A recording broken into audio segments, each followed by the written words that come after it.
Welcome to the Newsworthy. All the day's news in less than 10 minutes. Fast, fair, fun, and on the go. Today, we are talking about everything from so-called skinny healthcare plans to social media's new time tracking tools. Those stories and many more in less than 10 minutes. Plus, hang out today after the news for bonus interviews. We're talking about 3D printed guns with two very unique perspectives. I'm Erica Mandy. Today is Thursday, August 2nd. You ready? Let's do this.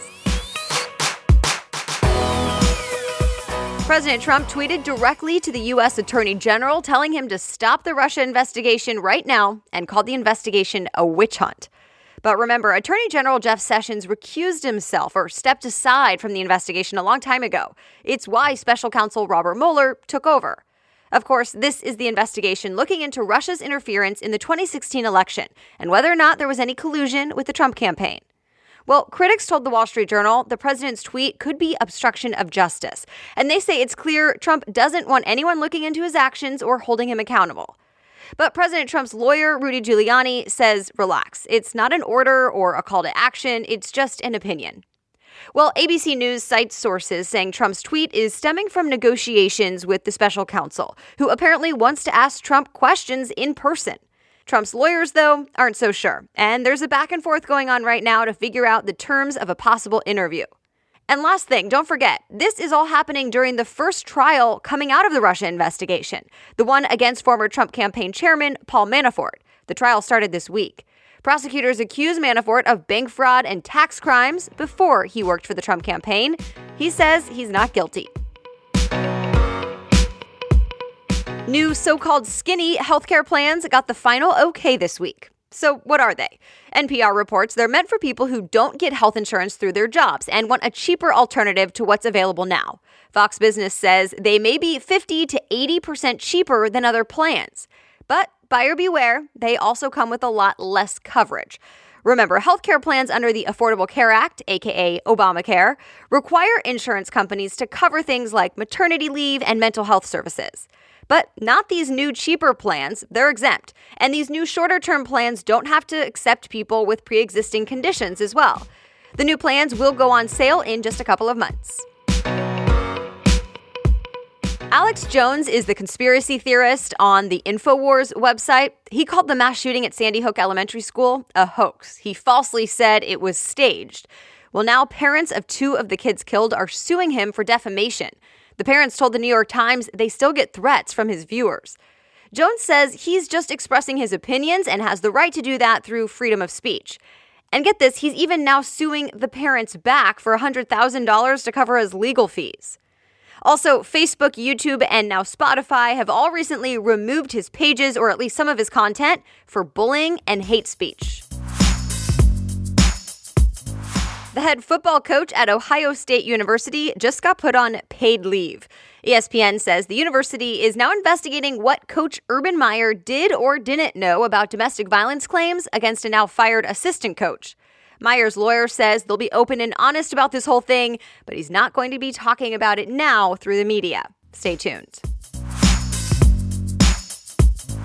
The final season of Parts Unknown with Anthony Bourdain will air this fall on CNN. Anthony Bourdain was the beloved cook, author, and TV host who died in June. Now the LA Times reports CNN will go forward with the last 7 episodes of the show.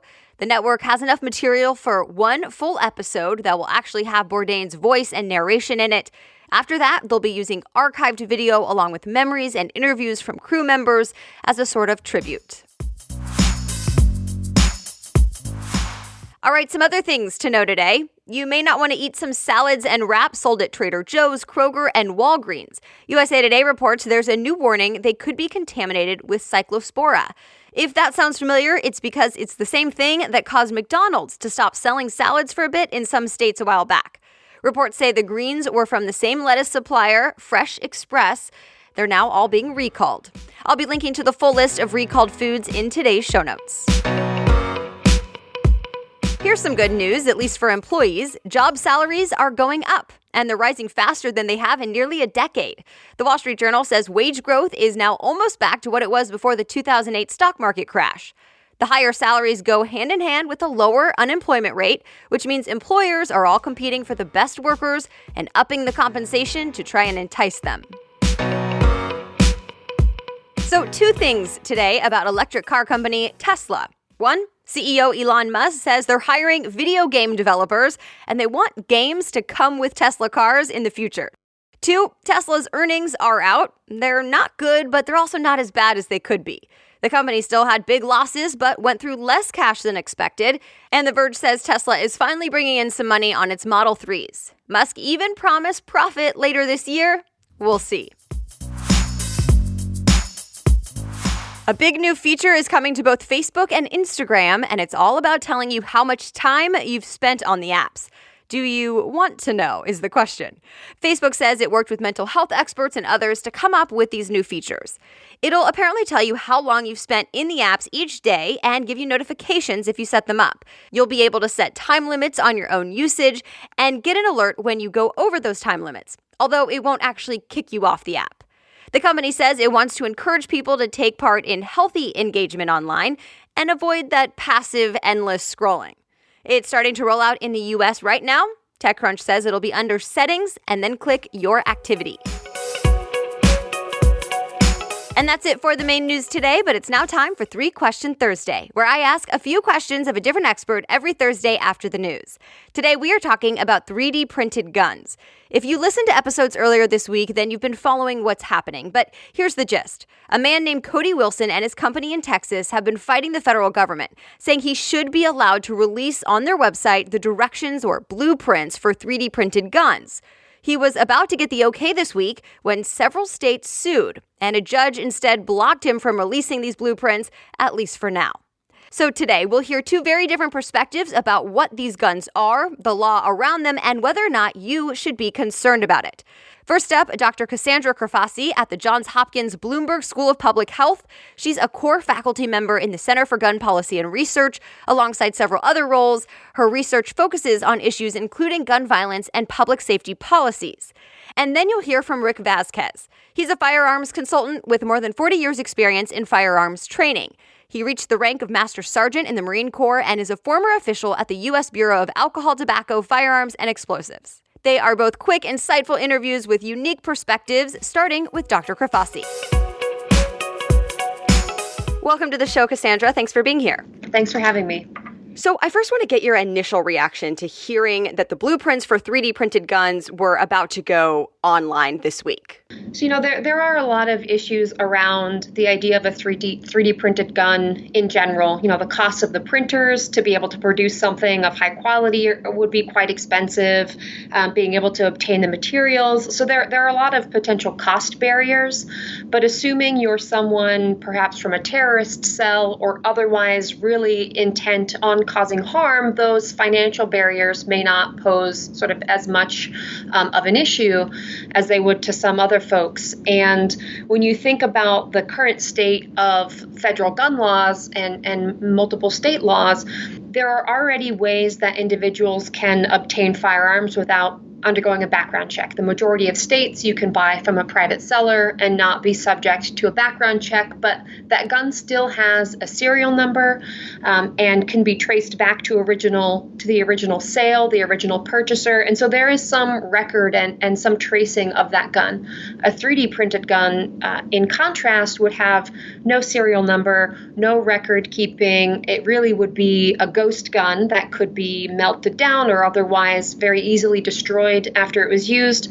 And I think another final concern is that these guns wouldn't have metal in them, and so you wouldn't be able to detect them through sort of traditional means of screening like a metal detector. So think about, we already see lots of folks trying to carry guns into the airport and TSA discovering them either through an X-ray machine or a metal detector. But if you have a plastic gun, you can put it in your pocket and you're not going to set off a metal detector. Think about courthouses and some other places, sensitive areas where we may not want civilians carrying guns, and I think these are issues that have valid concerns. And these aren't necessarily brand new, right? I mean, has there been research done about how many people are using these or anything like that? They've been around for several years, so this is not sort of new. I think the biggest concern is the widespread availability of the blueprints being put online. There have been news reports of police recovering these ghost ghost guns or 3D printed guns in crime. So they have been used.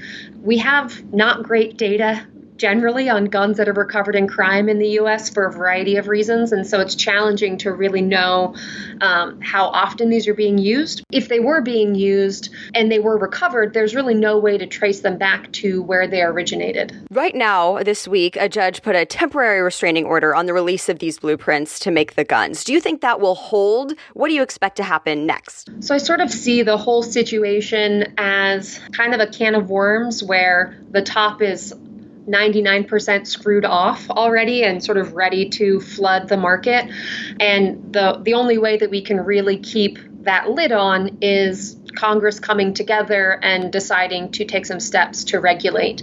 In the current political climate, the current time that we're in, I have concerns about whether that could be accomplished. And even if it was, even if we had a law in place, we have lots of laws in place that are very poorly enforced on a variety of topics. And this would be yet another law that people would have to make a concerted effort and decide to enforce them and have real consequences for people who violated the law. I do think that we're a little bit of the barn door's open and some of the horses have already fled. And now you'll hear from firearms consultant and former ATF official Rick Vasquez. Hi, Rick. Thanks so much for coming on the show. It's my pleasure. You've done a lot of work connected with 3D printed guns, including training. So the first thing I want to know is, how do these 3D printed guns work? How complicated are they, and what does it take to make them? 3D printing is considered additive manufacturing. So you're building this platform, which allows you to make it very precise, but it also takes away the strength because you're melting plastic and gluing it to another strip of plastic, which gives you a ridge, it gives you a bond. So you have hundreds of thousands of tiny bonds. Now, you start making firearms in this manner, the technology is there already, but it's not costly, not cost effective. I'm not going to buy a $500,000 printer to make a $200 gun. Of course, whenever there's any type of concept, somebody's going to use it. And sooner or later, somebody will make a 3D printed firearm and use it in a crime. But every day, people use available weapons and firearms in criminal offenses.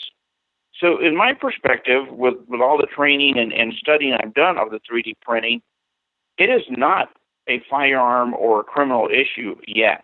What do you say to people who are concerned about these getting through metal detectors and on an airplane, for example? I fly a lot. I can't get on a plane with a water bottle. It'll stop you because the X-ray picks up the water bottle. I've given classes on disguised firearms to airport security. And we're talking about firearms that are made of cigarette lighters. And everything shows up in the X-ray. The thing is for the technician to recognize what he's looking at. This Liberator is a big, clunky device. And if it can get through X-ray without being seen, then we have some serious problems with our machines and our technicians. So let's talk about the law. What is actually legal and illegal right now when it comes to these 3D printed guns, and what do you think it should be? Well, there's nothing that addresses a 3D printed firearm. The law mandates that all licensed manufacturers and licensed importers must apply a serial number on any firearm they make because it's going to go into commerce. It does not dictate that an individual can make a firearm for personal use. And this is where we get into gray area. So Rick goes home tonight, and I make my own personal firearm out of a piece of plastic or metal that was never serialized. Nothing prohibits me from selling my firearm because the law also allows an individual to liquidate his personal estate. Yeah, so there's a lot to it and a little bit of a gray area, as you said. So what do you think is going to happen with this temporary restraining order on the release of the directions or blueprints to make some of these 3D printed guns? Now, I don't personally agree with what Cody Wilson's doing about releasing all this information online, but the fact of the matter is it's not illegal what he's doing. I think the law enforcement officials need to stop the hysteria. If they want to change the law, then they should actively attempt to change the law and just move on in that manner. And as always, you can read more about this issue and both of our guests today in today's show notes. That's also where you'll find links to all the news stories we talked about from the homepage of thenewsworthy.com. Just click episodes and find today's date. Don't forget to share this episode with your friends if you enjoyed it, and go ahead and leave a review on Apple Podcasts or wherever you listen. Thank you so much in advance.